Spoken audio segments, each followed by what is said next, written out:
깊은 밤 좁은 골목 끝에 자리 잡은 허름한 주막은 연기로 자욱하였지요. 등불이 깜빡이는 그곳은 도박꾼들의 집결지였습니다.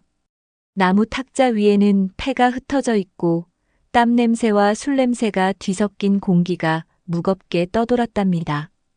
그 중심에 한 사내가 앉아 있었으니 바로 막돌이었습니다.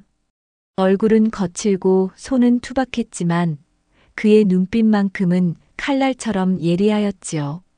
막돌은 손에 든 패를 내려다보며 입꼬리를 살짝 올렸습니다. 그의 앞에는 3명의 도박꾼이 앉아 있었는데 그들의 표정은 하나같이 긴장으로 굳어 있었지요. 탁자 위에는 엽전들이 산더미처럼 쌓여 있었고 그 돈은 막돌의 손끝에서 춤추듯 움직였답니다. 막돌은 패를 내려놓으며 낮은 목소리로 말하였습니다. 이 판 내가 먹겠소. 그렇게는 안 될걸? 상대편의 사내, 별명 독사라 불리는 자가 의기양양하게 패를 뒤집었지요. 그러나 그의 패는 막돌의 것에 비하면 초라하기 짝이 없었답니다.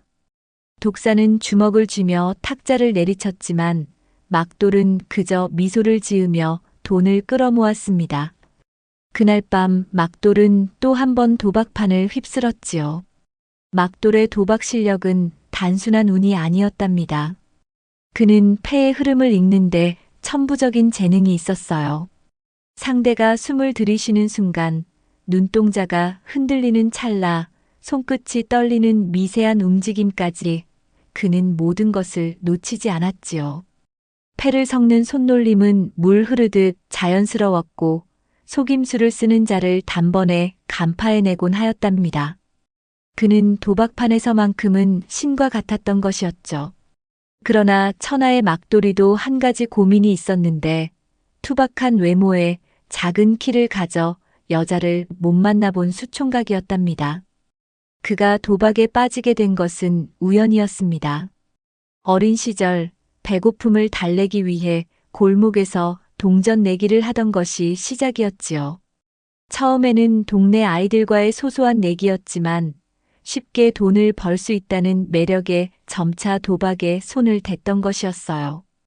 이제 막돌은 한 판에 수십 냥을 걸고도 눈 하나 깜빡하지 않는 사내가 되었답니다. 그의 주머니는 늘 두둑하였고 사람들은 그를 도박판의 막이라 부르며 두려워했지요. 그날 밤도 예외는 아니었답니다. 주막 안은 도박의 열기로 점점 더 뜨거워졌고 도박꾼들은 막돌의 기세에 눌려 하나둘 자리를 떠났습니다. 마지막 판에서 막돌은 거금 100냥을 걸었지요. 상대는 읍내에서 제법 이름난 도박꾼 철망치였습니다. 철망치는 거구의 사내로 패를 쥐는 손이 곰의 앞발처럼 컸답니다. 그는 막돌이를 노려보며 패를 내려놓았습니다. 이번엔 내가 질 거다, 막돌이. 막돌은 대답 대신 패를 뒤집었지요. 그의 패는 3패, 도박판에서 가장 강력한 조합 중 하나였습니다. 철망치의 얼굴이 새파랗게 질렸고 주막 안은 순간 정적에 휩싸였답니다. 곧이어 터져나온 함성 속에서 막돌은 삽시간에 많은 엽전을 품에 쓸어 담았습니다. 그날 밤 그는 무려 300냥을 벌었지요. 주막을 나서는 그의 뒷모습은 마치 승리의 전사를 연상케 하였답니다. 그때 주막 주인이 나서서 말하였어요. 막돌이, 기분도 좋을 텐데 구경꾼들에게 화끈하게 술 한 잔씩 쏘는 건 어때? 그려요 뭐, 까짓 거 얼마나 하겠어요? 역시 막돌이 성격은 화끈하다니께. 큰 손은 큰 손이여. 주막에 있던 많은 사람이 막돌을 응원하며 칭찬을 아끼지 않았지요. 역시 막돌이를 이길 사람은 전국에 아무도 없을 거요. 아, 이참에 전국구로 나가면 어떻겠나 막돌이? 오늘도 막돌이 덕분에 공짜 술을 마시는구먼요. 손님들은 저마다 막돌의 술 한 잔에 칭찬을 아끼지 않았습니다. 그때 주막 여인이 슬며시 막돌이에게 다가왔어요. 막돌이, 이제 총각딱지를 떼야 하지 않겠어? 돈도 솔찬히 모았을 텐디 이제 장가를 가지그랴. 장가를 가고 싶어도 어디 나 같은 놈한테 장가를 온다고 하겠어요? 그 말에 주막 여인은 귀를 쫑긋 세웠답니다.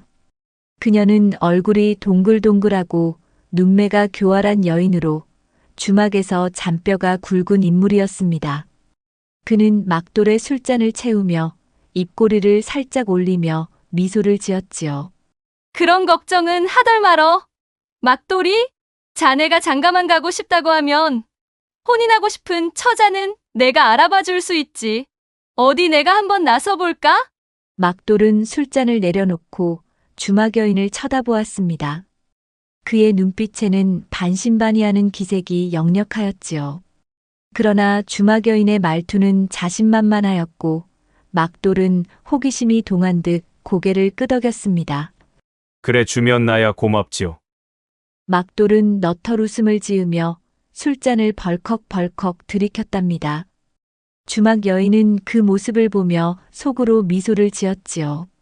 그녀의 머릿속에는 이미 한 여인이 떠오르고 있었답니다. 바로 그의 조카 진숙이었습니다. 진숙은 주막 여인의 동생의 딸로 읍내에서도 소문난 미인 중 하나였답니다. 그녀의 얼굴은 마치 봄날의 복숭아꽃처럼 곱고 눈매는 맑은 샘물처럼 반짝였지요. 그러나 그녀의 성정은 그 아름다움과는 달리 사치와 게으름으로 가득 차 있었답니다.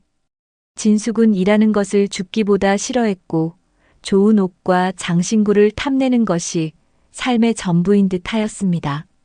집안에서는 그녀를 골칫덩어리로 여겼고 시집갈 나이가 훌쩍 지났음에도 혼처를 찾지 못해 여기저기 빈둥거리며 지내고 있었던 것이었죠. 주막 여인은 진숙을 생각하며 속으로 계산을 굴렸습니다. 막돌은 돈이 많았고 도박판에서 그의 이름은 읍내를 넘어 멀리까지 퍼져 있었지요. 진숙을 막돌이에게 시집 보낸다면 집안의 골칫거리를 해결함과 동시에 막돌이의 돈을 손에 쥘 기회가 생길 터였습니다. 그녀는 그날 밤 진숙을 불러 이야기를 꺼냈답니다. 주막 뒷방 등불이 희미하게 깜빡이는 곳에서 진숙은 한쪽에 앉아 손톱을 다듬고 있었지요. 그녀의 치마는 화려한 비단으로 되어 있었고 머리에는 값비싼 장신구가 꽂혀 있었답니다.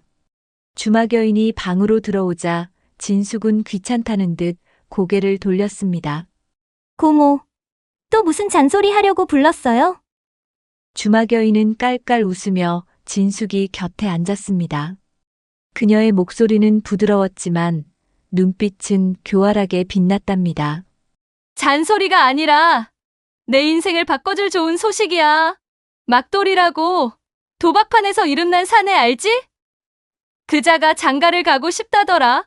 진숙은 손톱 다듬기를 멈추고 눈썹을 치켜 올렸습니다. 그녀는 막돌의 얼굴을 떠올렸습니다. 읍내에서 돈을 물쓰듯 쓰는 도박꾼이라 소문난 자였습니다. 그러나 그녀의 얼굴은 곧 굳어졌답니다. 그 못생긴 도박꾼 말이에요. 고모, 농담이시죠? 그런 촌놈한테 나를 시집 보낼 생각이에요. 진숙의 목소리는 날카로웠고 그녀의 눈빛은 경멸로 가득 차 있었답니다. 막돌의 얼굴은 거칠고 투박했으며 그녀가 꿈꾸는 풍류남아와는 거리가 멀었지요. 진숙은 자리에서 일어나 치마를 털며 말하였습니다. 내가 시집갈 남자는 적어도 얼굴이 잘생기고 말솜씨도 좋아야 해요. 막돌이 같은 놈은 절대 안 돼요. 주막 여인은 진숙의 반응에 미소를 지으며 천천히 말을 이었답니다. 그녀는 진숙의 약점을 잘 알고 있었지요. 그녀가 무엇보다 사랑하는 것은 돈과 사치였습니다. 진수가 얼굴이 다가 아니야. 막돌은 주머니가 두둑해. 그가 도박 한 판으로 버는 돈이 내가 평생 만져보지도 못할 돈이야. 그 돈이면 내가 원하는 비단옷도 금비녀도 뭐든지 살 수 있어. 그런 남편을 어디서 또 만나겠니? 진숙은 입술을 삐죽였지만 주막 여인의 말에 귀가 솔깃하였답니다. 그녀는 화려한 생활을 꿈꾸며 늘 돈이 부족하다고 투덜거리곤 하였지요. 막돌의 돈이라면 그녀가 원하는 모든 것을 손에 넣을 수 있을 터였습니다. 그러나 그녀는 여전히 망설였습니다. 그래도 그자는 너무 촌스럽잖아요. 같이 다니면 내가 창피할 거예요. 주막 여인은 진숙의 손을 잡으며 달래듯 말하였습니다. 창피할 게 뭐 있니? 남자 얼굴 뜯어먹고 사는 줄 알아? 얼굴 잘생긴 거 오래 못 간다. 돈 없어 봐라. 얼굴이고 뭐고 며칠 못 가서 지지고 볶고 싸울걸. 그리고 너같이 사치 좋아하는 애가 돈이 없는 남정네하고 살 수 있을 것 같아? 꼭 참고 살아봐. 막돌이가 너한테 푹 빠지면 내가 원하는 건 뭐든 해줄 거야. 이 기회를 놓치면 너 평생 시집도 못 가고 빈둥거리다 늙을걸? 진숙은 그 말에 잠시 생각에 잠겼답니다. 그녀의 머릿속에는 화려한 비단옷과 반짝이는 장신구가 떠올랐고 막돌의 투박한 얼굴은 점차 흐려졌지요. 결국 그녀는 고개를 끄덕였습니다. 알았어요, 고모. 한번 만나보죠. 하지만 만나보고도 내가 싫다고 하면 억지로 부추기지 마세요. 주막 여인은 속으로 쾌재를 불렀답니다. 그녀는 진숙을 설득한 것이 반쯤 성공한 일이라 여겼지요. 며칠 뒤 그녀는 막돌이를 주막으로 불러 진숙을 소개하였습니다. 진숙은 화려한 옷차림으로 나타났고 막돌은 그녀의 미모에 넋을 잃고 말았답니다. 이 아가씨가 내 조카 진숙이야. 예쁘지 않나? 주막 여인이 자랑스럽게 말하였습니다. 막돌은 어색하게 웃으며 고개를 끄덕였답니다. 그의 눈에는 진숙의 화려한 치마와 고운 얼굴이 마치 선녀처럼 들어왔지요. 진숙은 억지로 미소를 지으며 막돌이를 바라보았지만 속으로는 그의 투박한 모습에 실망하고 있었답니다. 그러나 막돌이의 재산을 얻을 수 있다는 고모 말씀이 떠올랐고 그녀는 그의 돈을 생각하며 마음을 다잡았습니다. 진숙 씨, 이렇게 아름다운 진숙 씨를 만나게 되어 영광입니다. 저 같은 놈을 만나주시다니. 제가 다른 건 몰라도 진숙 씨가 원하는 것이라면 무엇이든지 할 수 있도록 최선을 다하겠습니다. 밤에 쓰는 힘도 어떤 사내 못지않게 잘 쓸 수 있지요. 그리하여 며칠 동안 막돌이와 진숙은 자주 만났답니다. 막돌은 진숙에게 값비싼 선물을 사주며 그녀의 환심을 사려 애썼고 진숙은 그런 선물에 점차 마음이 끌렸지요. 주막 여인은 그 모습을 보며 흐뭇해하였습니다. 그녀는 진숙이와 막돌의 혼사를 주선하며 마침내 진숙을 시집 보내는데 성공하였답니다. 혼례 이후 막돌의 삶은 진숙의 손끝에서 춤추듯 변해갔습니다. 막돌은 혼례를 치른 후 그야말로 진숙의 치마폭에 푹 쌓여 세상사 근심을 잊고 살았답니다. 진숙이 사치를 부리며 거울 앞에서 머리숱을 다듬고 노리개 고름을 고쳐 매는 모습조차도 막돌에게는 천사가 내려온 것처럼 보였답니다. 그런 그녀의 뒤치다꺼리를 도맡아 하는 것도 마냥 행복했으니 사람들은 그런 막돌을 보고 혀를 끌끌 찼지만 정작 본인은 달콤한 꿈속을 걷는 양 흐뭇한 얼굴뿐이었답니다. 동네 안악들이 떠들어대곤 하였지요.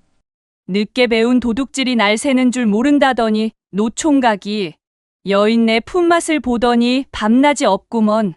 우물가에서는 막돌이 이야기로 꽃을 피웠지요.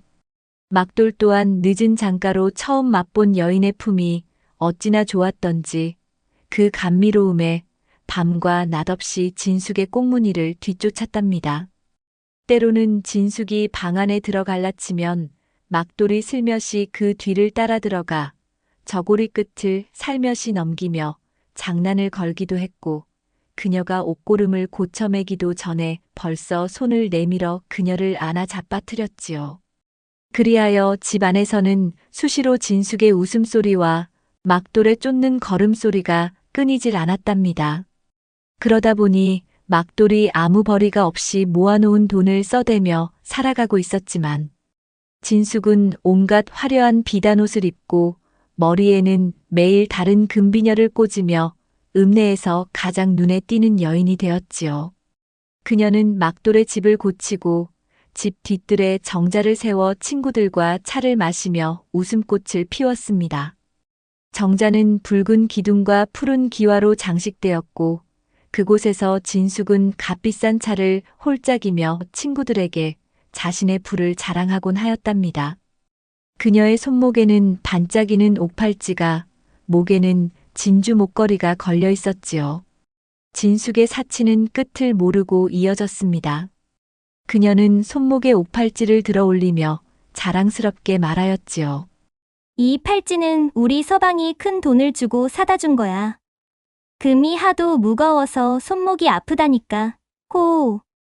친구들은 그녀의 말에 감탄하며 부러운 눈길을 보냈답니다. 한 처녀가 진주 목걸이를 만지며 물었지요. 진수가, 이 목걸이는 얼마를 주고 산 거야? 이렇게 고운 건 처음 본다. 진숙은 의기양양하게 웃으며 대답하였습니다. 나도 모르지. 우리 서방이 이쁘고 귀한 물건만 있으면 그렇게 사들인다. 나에게는 이런 것들이 어울린다나 뭐라나 하면서 말이야. 여인들은 그런 진숙이 부러워도 너무 부러웠던 것이었지요. 그런 여인들에게 진숙은 불을 더 세게 지폈답니다. 이 정자도 내가 지으라고 해서 만든 거야. 앞으로는 더 큰 집을 지을까 싶다. 서방이 돈을 잘 벌어오니 내가 하고 싶은 건 뭐든지 다 할 수 있겠지. 그녀의 목소리는 정자 너머로 울려 퍼졌고 친구들은 손뼉을 치며 그녀의 부를 찬양하였답니다. 그러나 그 화려한 잔치 속에서 진숙의 마음은 공허하였지요. 그녀는 부를 자랑하며 웃었지만 그 웃음 뒤에는 끝없는 욕망이 도사리고 있었답니다. 진숙의 속마음을 모르는 막돌은 그런 진숙을 보며 흐뭇해하였답니다. 그는 도박판에서 번 돈을 아낌없이 진숙에게 쏟아부었습니다. 진숙이 원하는 것은 무엇이든 들어주었지요. 그러나 막돌의 주머니는 점점 얇아져 갔습니다. 도박판도 예전처럼 그의 손을 들어주지 않았답니다. 어느 날 밤 주막의 도박판에서 막돌은 거금을 걸었지요. 진숙의 무력을 채워주기 위해 막돌은 더 큰 모험을 하게 되었던 것이었답니다. 상대는 긴장한 얼굴로 패를 쥐고 있었습니다. 막돌은 자신만만하게 패를 뒤집었지만 상대의 패는 그를 비웃듯 더 높은 숫자였지요. 그날 막돌은 난생 처음으로 큰 돈을 잃었어요. 처음 당해보는 패배의 아픔을 씻고자 다음 날 또다시 도박판에 앉았지만 패는 그의 편이 아니었답니다. 연달아 패배가 이어졌고 그의 주머니는 점점 비어가기 시작하였습니다. 진숙은 그런 막돌의 사정을 알지 못하였지요. 그녀는 여전히 사치에 빠져 있었답니다. 어느 날 그녀는 새로 지은 정자 옆에 연못을 하나 만들어야겠다고 돈을 달라고 졸랐습니다. 막돌은 주저하며 말하였습니다. 여보, 요즘 도박판이 잘 안 풀려서 말인데 연못은 조금 나중에 만들면 안 될까? 돈이 좀 빠듯해졌소. 진숙의 얼굴이 순간 굳어졌답니다. 그녀는 눈썹을 치켜 올리며 날카롭게 대꾸하였지요. 그게 무슨 소리예요? 당신은 조선 최고의 도박꾼인데 그런 도박꾼이 돈을 잃다니요. 혹시 내가 쓰는 돈이 아까워서 그러는 거 아니에요? 막돌의 사정을 알 리 없는 진숙은 막돌을 몰아붙이며 돈 타령을 하였지요. 사정이 이쯤 되자 막돌의 마음은 오직 돈을 벌어야 한다는 압박감에 시달리다 보니 상대의 모습이 보이지 않는 것은 물론 자신이 불리한 상황을 들키게 되고 우는 그를 완전히 외면하였지요. 그는 남은 돈마저 모두 잃었고 결국 빚까지 지게 되었답니다. 집으로 돌아온 그의 얼굴은 잿빛이었고 손은 떨리고 있었지요. 진숙은 막돌의 몰락을 눈치채고 점점 더 날카로워졌습니다. 그녀는 집안의 비단옷과 장신구를 챙기며 막돌에게 소리쳤답니다. 당신이 이렇게 될 줄 몰랐어요. 못생겼어도 돈을 잘 벌어 시집 온 건데. 당신이 돈을 못 벌면 나는 당신 옆에 있을 이유가 없지요. 내가 이런 집에서 어떻게 살아요? 막돌은 그녀의 말을 들으며 말없이 고개를 숙였습니다. 그의 가슴은 천근 무게로 짓눌리는 듯 하였지요. 어느 날 아침 진숙은 남은 폐물과 비단옷을 챙겨 집을 떠났습니다. 그녀는 막돌을 한 번도 돌아보지 않았고 문을 나서며 차갑게 말하였습니다. 못생겼지만 돈이라도 있어 같이 살아주었는데 이제 당신하고는 더 이상 못 살아요.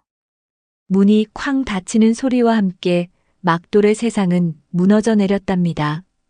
그는 홀로 남은 집에서 멍하니 앉아 있었지요.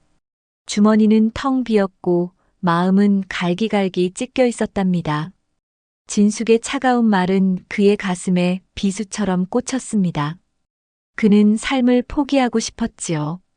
주막에서 술을 마시며 며칠을 보냈고 그의 눈빛은 점점 빛을 잃어갔답니다. 그러던 어느 날 막돌은 문득 정신을 차렸습니다. 주막 바닥에 널브러진 채로 그는 하늘을 올려다보았지요. 별 하나 없는 하늘이었지만 그 캄캄함 속에서 그는 작은 결심을 하였답니다. 이대로 무너질 순 없지.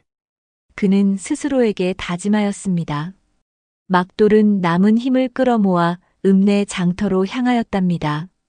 그는 도박으로 다시 일어서려 했지만 그 길이 얼마나 위태로운지 깨달았지요. 그리하여 그는 도박꾼으로서의 삶을 버리고 새로운 길을 찾기로 결심하였습니다. 장터에서 그는 작은 노점상을 시작하였답니다. 처음에는 소소한 물건들을 팔았지만 그의 성실함과 사람을 끄는 말솜씨는 점차 빛을 발하였지요. 막돌은 도박판에서 배운 눈썰미를 장사에 쏟아부었답니다. 그는 사람들의 필요를 읽고 그들이 원하는 물건을 적시에 내놓았습니다. 처음에는 쌀과 자파를 팔았지만 점차 그의 노점은 커졌고 그는 읍내에서 제법 이름난 상인이 되었답니다. 그의 가게는 사람들로 북적였고 주머니는 다시 두둑해졌지요. 얼마 후 그는 장터 한가운데서 새로운 가게를 열었답니다. 간판에는 막돌 상회라는 이름이 큼지막하게 적혀 있었지요.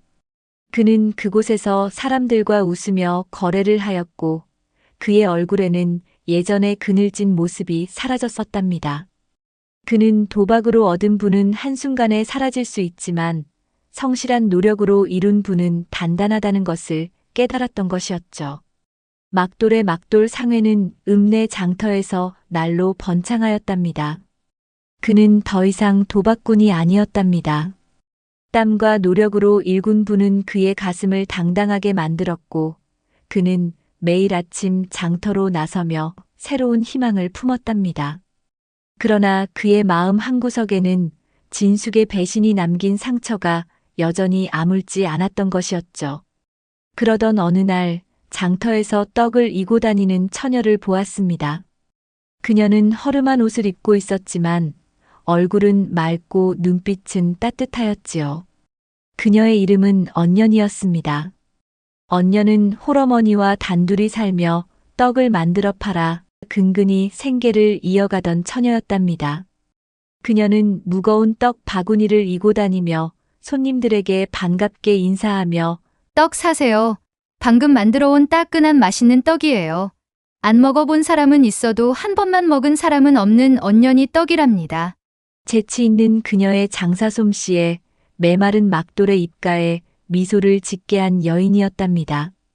막돌은 언년을 볼 때마다 마음이 안쓰러웠습니다.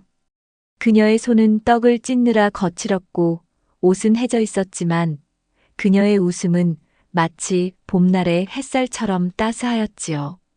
그는 언년에게 떡을 사며 말을 걸곤 하였답니다. 언년 처자, 이 떡이 참 맛있소.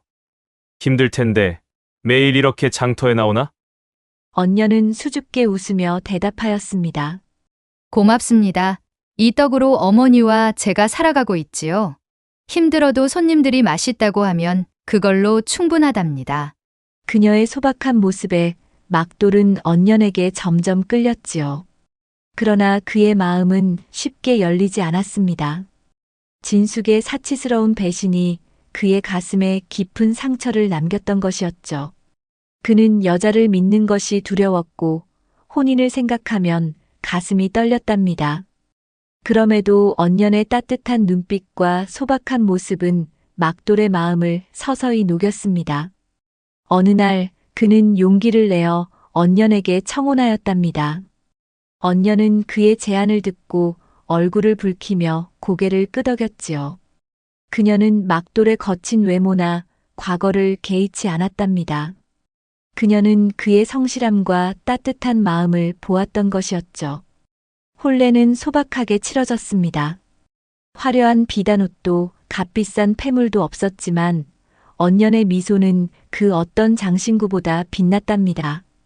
막돌은 언년이와 함께 새 삶을 시작하며 행복을 꿈꾸었지요.